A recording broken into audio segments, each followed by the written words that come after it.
Hello, I'm Caleb Quasigro. And I'm Amy Galashevsky. Welcome to Marquette Now. Coming up, new leaders for Marquette students. Campus safety issues continue. Who's behind the build? And later, a doubleheader weekend. All that and more, starting right now. From the Jeannie Hayes Virtual Studio,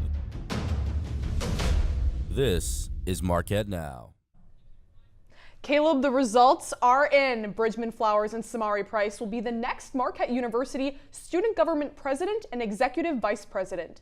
They are the first all-black ticket to ever be elected to this position, receiving 907 votes. 30% of eligible voters voted earlier this week. To learn more about these candidates, check out the debate from last Sunday, hosted by MUTV.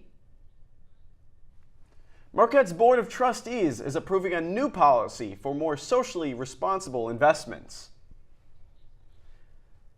This comes after fossil-free Marquette's referendum last spring, where 90% of voters said yes to fossil fuel divestments. Last semester, the organization drafted a letter to the university urging action. Never heard back from the administration about that. We never, there was no statement, there was no response. So then when we got the email that we did a couple weeks ago, that was a huge surprise for us. We had no idea it was happening.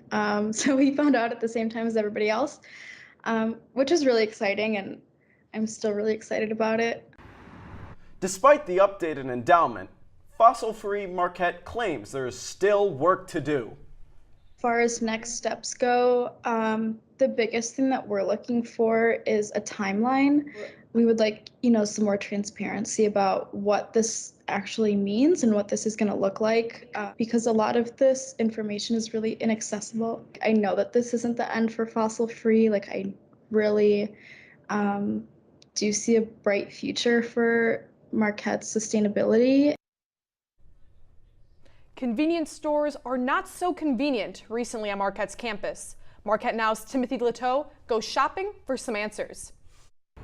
Walgreens is supposedly at the corner of Happy and Healthy, but the 1600 West Wisconsin Avenue location might be anything but after failing a health inspection last week and temporarily closing. It takes a minimum of 8 health violations or an imminent health hazard to be shut down. I live just a block away from Walgreens, so I come there all the time for snacks or for anything, so it's pretty concerning, considering how often I'm there. Walgreens employees tell me the store was closed for less than 24 hours on Thursday. Communications manager Karen May said that the store reopened following the services of a professional cleaning crew and the health inspector's approval. Additional disruptions to the store hours are not anticipated. Cleanliness problems aren't new for the store. In 2019, that location received a couple of violations for excessive dirt and mold. I know a lot of people that go there, and Walgreens is supposed to be health related, and the fact that they failed their health inspection is just kind of ironic in my opinion. Even more ironic, the 7-Eleven on Wells Street has its own fiasco after a credit card skimming device was recovered there last week. In Friday's statement, MUPD advises those that shop there in the last 6 weeks to closely monitor their account and change their PIN number if they swipe their card. Tap transactions were not at risk of having information stolen. When I saw the email come out, it definitely was a little scary to see it first. But yeah, I've been going here a lot over when this was happening, the 6-week period. 7-Eleven did not respond to a request for comment, but how can they regain trust in the community? Probably give out a statement, I gotta be honest with you. Just them come out and speak about it and make sure it doesn't happen. If it actually happens, make sure it doesn't happen again. I think the best way they could build back trust, get some good deals going. Can they buy back trust? Shoppers will be the ones to check it out.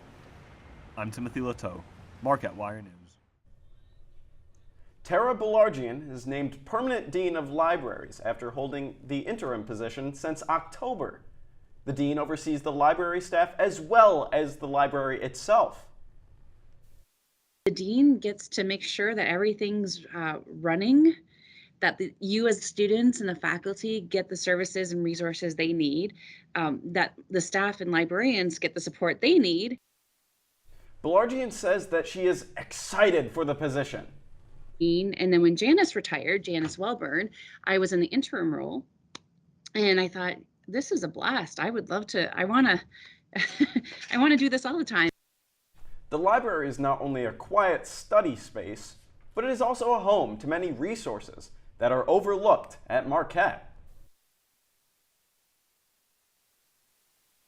Out there. And, in the last few years, hearing about disinformation and fake news, and how do you know if a source is reliable? How do you know if you should believe it or trust it? Well, that's where we can, show you where to find those really reliable sources that you can trust. One student is petitioning for a new language minor. Marquette Now's Timothy Lateau takes us into the classroom. This classroom is silent, but it is filled with conversation. Silent until there's laughter. My favorite part of teaching this is watching students develop in class and watching students perform. A, B, C, D, E. F is the hard one for me. F, G, H, I. Along with Dana, Ava is hoping that American Sign Language becomes a minor at Marquette, and she began a petition to get started. I didn't really expect it to go as big as it did. I thought maybe I'd get like 100 signatures. I could show my professor. He could use that however he wished. All of a sudden, now I'm writing a resolution from USG, and I think it's getting some traction. There's currently American Sign Language 1 and 2, both taught by Dana. I spoke with him and his TA, who is deaf. Dana translated for him. I want them to know so they can be involved, to meet deaf people, create deaf space, be deaf friendly, learn about the culture, history that has been going on since all time. To know that we have experiences that are hard. I want them to know that. I want them to learn that, we can understand and understand us better. You can't get a better understanding any other way. There's not a Duolingo for sign language. It's what you do with your knowledge that makes Anthony hopeful. It's an immersive experience, bringing people together about deaf culture and history, community, the rules of sign, and building the bridges so we can all kind of experience that being one. Being one so that no one has to be alone. I'm Timothy Lateau, Marquette Wire News. The Office of International Education places an emphasis on community amidst separation. International students get the opportunity to meet up, relax, and bond over themed snacks every Friday. This week's theme, Wisconsin. I like a lot. I mean, I'm a fan of cheese, basically, so I'm enjoying the food here. I'm quite crazy for cheese curds, I have to say. A lot of friends from all of the world, around the world, so we can talk about where are you from, and we can share the experience. Good food and good company is not the only benefit this event provides. We will feel we are not a part of the university or not a part of the world, but here, university gave us the chance to put all the international students here, and there are some kind of local volunteer to help us, so it will let us feel someone care about us. Students walk past the new College of Business Administration building daily, but who's behind the build? Well, Caleb, reporter Max Pieper has the story. This over here is the Central Light Well. This is in the center and heart of our Marquette University future College of Business Administration. A $60 million, 100,000 square foot college that is being designed with the help of Marquette's own engineering student interns.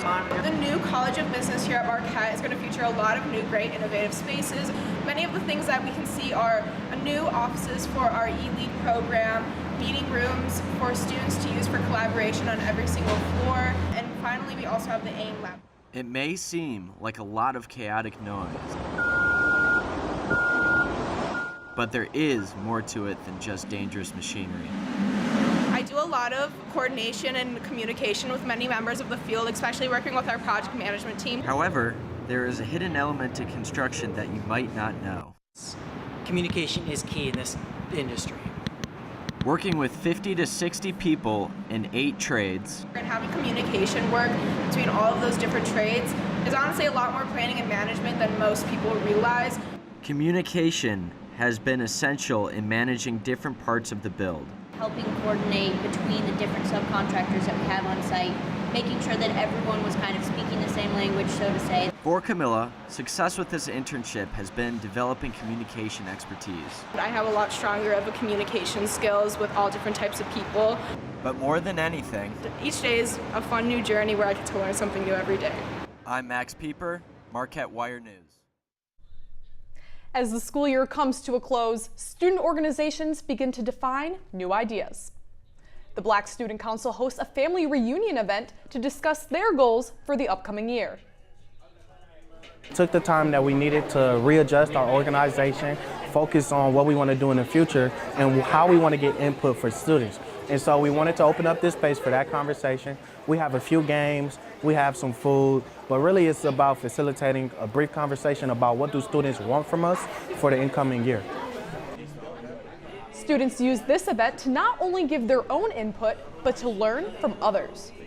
Something that I really want to get out of this event is how to be a good advocate for the Black programs at Marquette, and also how to empower the youth.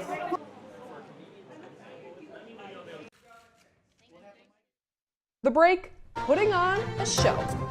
And later, multiple matchups. We'll be right back. Unfairly because of the color of their skin. Do you guys know what it means to have white privilege? What is racism and what do you think about it? Talk to young children about what racism is, giving them the language to understand it. They can be disruptors. They can shape and shift culture. We may not always know the answer, but we'll try and help you learn. You don't have to have all the answers, but that doesn't mean we can't start.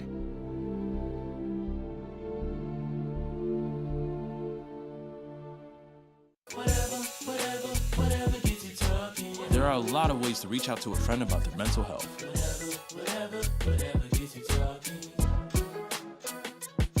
Learn how you can help at seizetheawkward.org. What are you looking for?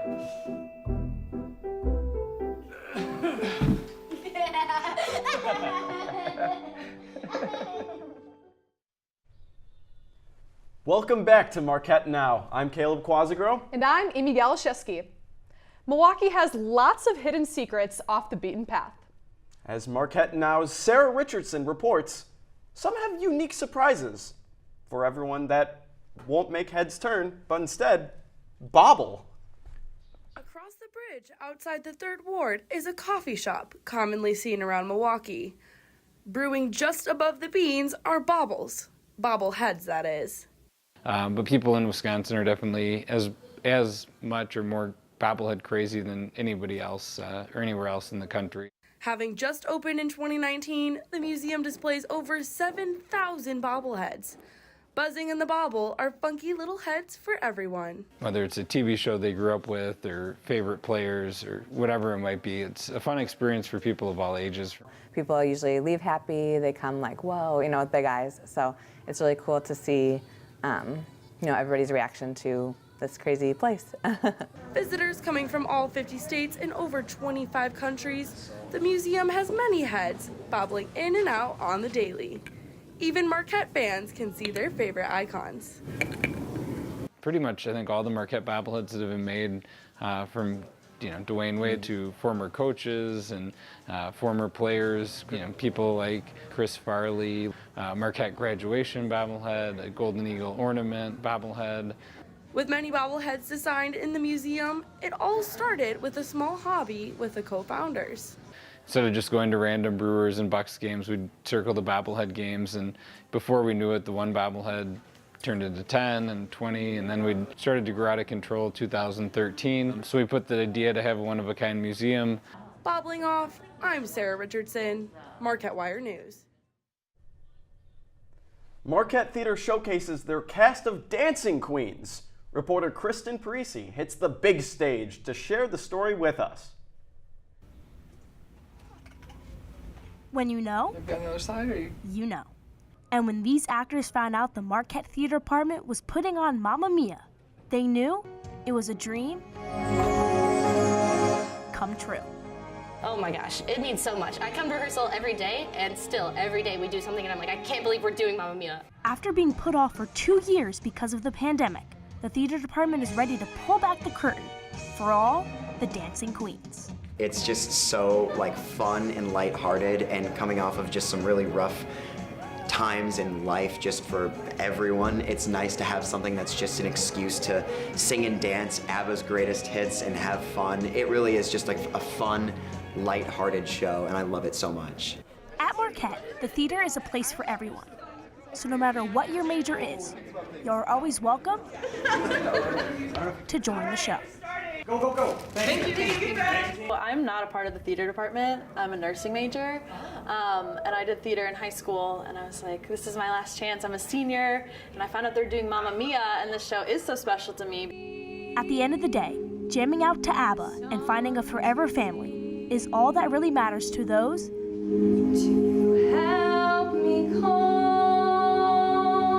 inside the theater department. Now I'm realizing these people are super important to me, and I just feel a part of the family. And if you just want to get away from the world, come catch Mamma Mia from April 1st to 10th at the Hellfair Theater. I'm Christian Parisi, Marquette Wired News. You know, this past week has been pretty gloomy. Oh my gosh. I haven't seen the sun in like a week. TJ, give us some good news here. I hope Show it. I hope I can. Well, like Katy Perry said, you're hot and you're cold, and then you're yes, then you're no, and that's certainly what these temperatures have been. It's gotten a little warmer today, but as the past week has been happening, it's stayed pretty cold. But let's take a look at our temperature. Right now, we're sitting at 49 degrees. Not too warm, but that wind really does make it a little bit cold, and we've been seeing some rain today with precipitation at 80% and winds coming from the south at 8 miles an hour. Now let's take a look into our state overnight lows. You can see that here down in southern Wisconsin, here at Milwaukee and Madison, it's staying stable at about 30, but up north in Superior, we can see that it's staying a little chillier, and that rain's going to continue tonight in Milwaukee as well. Now, let's take a look at tomorrow's highs. As we see here in Wausau, it's going to be 34. Milwaukee, it's going to stay at 38, which again doesn't seem too cold, but we hope that as the spring keeps moving, it can get a little warmer out here. But definitely bring your jackets tomorrow because, like I said, that wind can make the cold a lot colder. Tonight, there's going to be some rain with a mix of snow possibly, and the low is going to be 35 with an 100% humidity and precipitation at 86%. Now, tomorrow is going to be a wet day for sure, as snow and rain will taper off at the end of the day and during the morning, and it'll be cloudy during the afternoon. But again, bring those jackets because you don't know when the sky could drop. Now let's take a look at our extended forecast. We can see that these temps are staying in the mid-40s here. Not too bad, but as again we see it, this wet type of a deal we got going on, that shows good signs of spring. So now let's take that's it for weather, but stay with us because London Davis will be back with sports right after this. Hey world, I have a quick message. It's about safe driving. All right, let's go. Anytime you're driving, have the seatbelt buckled tight. Both hands on the wheel and your phone out of sight. When not in your hand, trying to text somebody back. Because if you do, your car might get smacked. The moral of the story, just put your phone down. The people on the road will stay safe and sound. Put your phone down, put your phone down. People on the road will stay safe and sound. Yeah.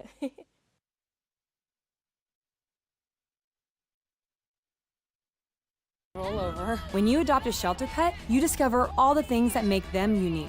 And your mother. They're a little bit of a lot of things, but they're all pure love. Every day, millions of people are connecting. Father, cosplayer, mentor, actor. It's time we take a step forward, come together, and discover how accepting our differences can make us stronger. Welcome back. I'm London Davis with your Marquette Now Sports Report. The Marquette men's lacrosse team welcomed in the United States Air Force Academy to Valley Fields on Saturday. Although redshirt first-year attacker Luke Blanc records his first career hat trick, Air Force goes on a 7-1 run in the first half en route to a 16-9 victory over Marquette. First-year attacker Bobby O'Grady and redshirt first-year attacker Jake Stegman both tack on a goal and 2 assists in the loss. The Golden Eagles dropped their 3rd straight game with conference play starting April 2nd when they welcome in the Providence Friars. The weekend wraps up with the Marquette women's lacrosse team taking on Central Michigan University. After going winless on their 2-game road trip, the Golden Eagles come out ready to protect their home field. Kristen Parisi takes us to the action. On a cold and gloomy day in Milwaukee, the Marquette women's lacrosse team is ready to bring the heat. Hoping to snap a 2-game losing streak and welcoming in the Central Michigan Chippewas, the Golden Eagles are ready to roll at Valley Fields. A high-scoring affair in the first quarter sees both teams coming from behind to knot things up at 6 at the first buzzer. The second quarter is a defensive battle with 7 total goals and Marquette outscoring Central Michigan 4-3 and taking a 10-9 advantage into halftime. The third quarter is all Golden Eagles as Marquette outscores the Chippewas 5-0 with Shea Garcia scoring 2 in the frame, extending their lead to 15-9. Central Michigan attempts a comeback in the fourth quarter, but Marquette stands strong down the stretch to pick up the win, 19-13. Really proud of our team today. I think we fought really hard. It was a true team win. Every single player from the bench to the field had an impact on the game, and we need that. The Golden Eagles were led by senior midfielder Lydia Faust, who ends the day with 5 total goals, with 3 of them coming in the first quarter. Yeah, I think I worked this week on finishing my shots. I've had issues this season, just putting it in the back of the net, and I think once I went by someone, I just really looked to capitalize on that opportunity and not turn the ball over because that hurts my teammates. First-year goalkeeper Brenna Nixon ends the day with 6 saves after she replaces Amanda Rumsey in the second quarter. She was ready. She's, being a backup goalie, it's hard. You always have to be ready for whatever's happening, and our starter just wasn't feeling it in the first quarter. Happens, but Brenna gets called on. She was ready. She crushed it. The Golden Eagles are back in action next Saturday when they travel to Yukon to take on the Huskies. Reporting from Valley Fields, I'm Kristen Parisi, Marquette Wire Sports. That's it for sports, but don't go anywhere. Marquette Now will be right back with our Down to the Wire segment.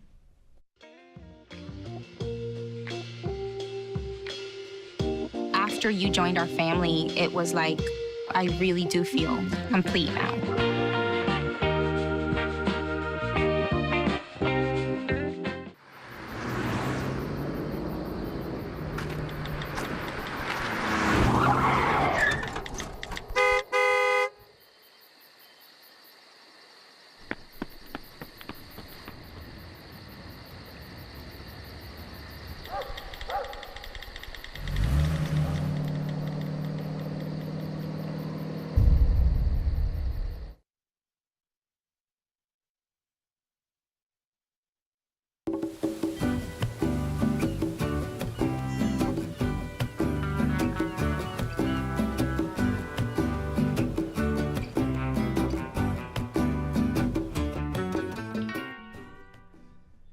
Welcome back, friends. I'm Caleb Quazigro. And I'm Amy Galashewski. Marquette Wire Executive News Editor Megan Woolard joins us now for tonight's special edition of Down to the Wire. She's with Marquette women's basketball beat reporters Ben Schultz and Jackson Gross. Megan? Ben and Jackson, thanks so much for coming on the show tonight. Yeah, I'm excited. First time I'm on Down to the Wire, so it should be fun. It's good to be here. So last week, the women's basketball team season ended in their loss to the Sweet 16 of the WNIT to Toledo. What are your guys' overall thoughts on how the season went? Well, we'll start with that game first in particular. Quinnisha Lockett just absolutely went off in that fourth quarter, 21 points in the fourth quarter. But it was an entertaining game, back and forth. As our executive sports editor, John Liuzzi, say, it was March. But overall, the season, it was an incredible season to cover. There were some bumps in the road. They kind of fell off towards the end of the year, had some struggles with some of the better teams in the conference, like Villanova, obviously UConn. But overall, it was a pretty good season for Marquette women's basketball. Yeah, I'll talk about the game first, kind of like Jackson did. I thought they played really well in the game. There was a lot of points, though, which is Marquette's kind of not their forte. Their forte is playing great team defense, which is something they've done all season. And I believe they got put up, or the opponent scored over 50 points in that first half, which is just not Marquette's recipe to win. And then on the season, they didn't make the NCAA tournament, but they did very well in the WNIT, which I think they can see as a success. Mm-hmm. So March is also March Madness, also Women's History Month. In terms of historic things that happened in women's basketball this year, first time March Madness was used for both the men and women's tournament, and first time they had a Selection Sunday show. I don't know about you guys, but I kind of thought that the Selection Sunday show was a little bit rushed, kind of thrown together. What were your guys' thoughts on the show? Yeah, well, it followed the men's show, which I don't think was as good because so many college basketball fans were watching the men's show and then wanted to fill their brackets out right away. So they went right to doing that. And I think Tom Brady's announcement that he was coming back also did not help because he's pretty big news. And so it didn't help because I don't think it would have helped the men's show either, but it was just unfortunate timing for the first time that it would be on the women's show. Yeah, I was able to cover the selection show, and while it was good to have like an actual show and have people talk about the bracket, I feel like it was a lot shorter than the men's. I think timing-wise, I think it was almost the same, but it felt like they were just kind of bullet training through that entire bracket, just saying, oh, here, boom, boom, boom, here's everyone, here's where they are and all that, and didn't do a ton of deep dive, which on one hand, it was nice to kind of get through kind of quick and for my own personal sake, but overall, I think you need to have it on a different day. I know everyone gets hype over Selection Sunday, but I think like we had talked about before the show started was like a Selection Saturday. Mm-hmm. So just have it something on a different day. You have that time for marketing and to build it up, and you still have your separate marketing for the men's selection show as well. Mm-hmm. Kind of on that same topic of discrepancies, what are maybe some changes you would like to see on Marquette between the men's and women's basketball teams? Man, there's quite a bit, in all honesty. I think just how the teams are promoted and the effort that goes in. I mean, we saw a lot on both teams' social media page, obviously graphics for scores or previews for games, and it doesn't seem like there's the same like budget and quality that could have been put into those. They still look great, don't get me wrong, but there was a clear difference in how much time and effort could be put into those. So I think allotting more time and energy and money into those so that way they're on the same level. Yeah, one thing I think that's important is that the women's team plays in the Al McGuire Center, which holds a lot less people than the Pfizer Forum where the men's team plays. I think the women's team has a little bit of an advantage because the Al McGuire Center is on campus though. You don't have to make the super cold trek to Pfizer Forum or anything like that, but I think just the capacity is a big thing, but they're wearing the Jordan Brand thing, wearing Jordan Brand jerseys. They're sponsored by Jordan Brand. I think that's a big thing for the program and just for Marquette in general. Mm-hmm. Maybe also something we want to think about. National Marquette Day this year was on a day. It was exclusively a men's home game. Women did not play that day, so that kind of could show where those priorities are. Looking at next season, who are some players we want to watch? Go ahead, Ben. Yeah, for me, I think it's Jordan King. She really closed the season really well. She started shooting the ball much better towards the end of the season into the postseason, and so they're going to need that next year with the loss of Chris McLaughlin. Yeah, I think I'll go a different position. I'll go Liza Carlin, one of their forwards. She had an absolute breakout season this year, and I just expect a lot more from her, especially with losing Lauren Van Clunen. Mm-hmm. Well, Jackson and Ben, that is all the time we do have for tonight. Thank you so much for coming on the show. Good to be here. I'll send it back to Caleb and Amy in the studio. Thanks, Megan. That's our report for tonight. So thank you so much for joining us. I'm Caleb Quasigrove. And I'm Amy Galashewski. Remember to check MarquetteWire.org for all the latest campus news. Good night, Marquette.